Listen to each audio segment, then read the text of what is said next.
Interesting start approach there by the 0-2 of Williams. He left the outside open, and it actually is going to hurt Tommy Prater more than anybody right there. We see Frank Kimmel get a run to the inside there and pull up to the back bumper. Whoa! Little contact there. Milcaduno gets into the 2, and around they go behind him. Grant Enfinger caught up in this. Also, Tommy Hebser in the 77 up into the wall. Caution comes out. More contact. Bolamassis also involved in this. The 19, Donnie Neuenberger. The 3 of Jude Charlson. Look at all the damage. James Hilton, 78-year-old James Hilton with a lot of damage to the 48.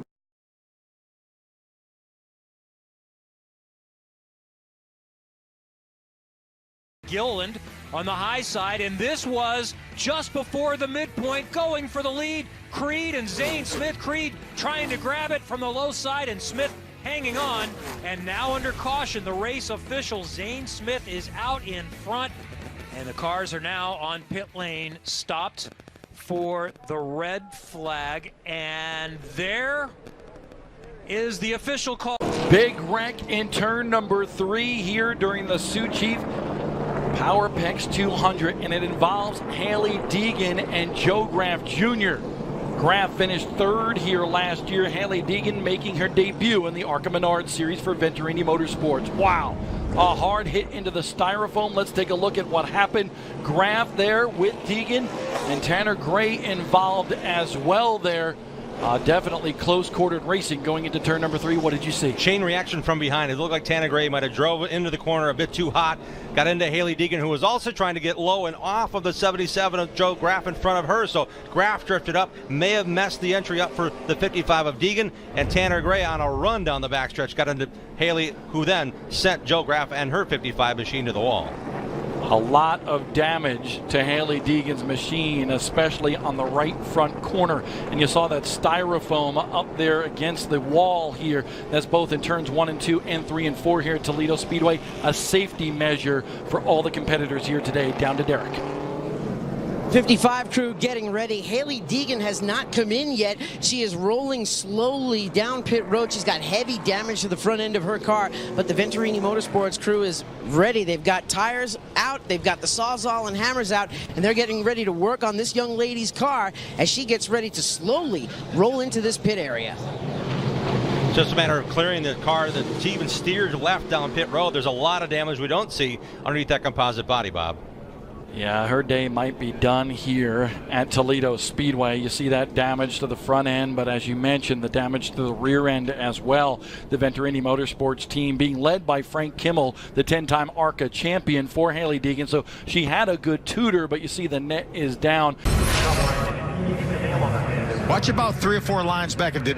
The 78 definitely moved to the inside. Don't know if he had any help. Maybe it turned him sideways right into his teammate, the 98 of Gus Dean, that pushed him back up the racetrack right in front of the pack. Look at Kevin Thomas Jr. in that 22, gets minimal damage, middle of your screen. This is a kid that had never raced on a facility bigger than a half mile prior to today, and that was a pretty nice save by him. You can't tell from that angle whether the 78 got a little bit of contact that turned him around down into the inside line where he collected his teammate, Gus Dean. See all these drivers, and you see all that smoke. It's way worse from racetrack level. I think about Greg Alding, Frank Kimmel, some of those drivers. Brett Hudson would have started right in the middle of the pack, probably been collected, dropped to the rear, and I don't think any of them got any damage. Boy, it almost looked like there might have been a little bit of contact right there to turn that 78 sideways. If there would have been an opening down to the inside, he probably would have got away with it, but not this early in the race. On board no with openings. Gus Dean. That's Cole Powell on the outside. Look at the rear of that car.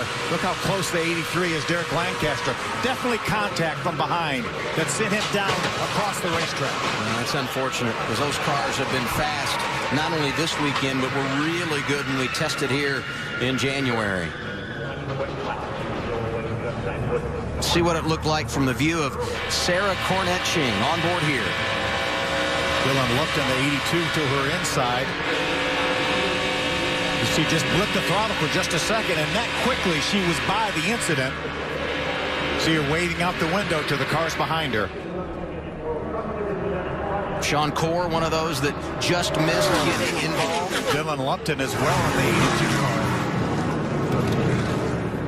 And look at all the cars way back behind him that were able to avoid the accident. Because unofficially, there were 9 cars involved in an accident 3 laps in here at Daytona. Let me see you wobble.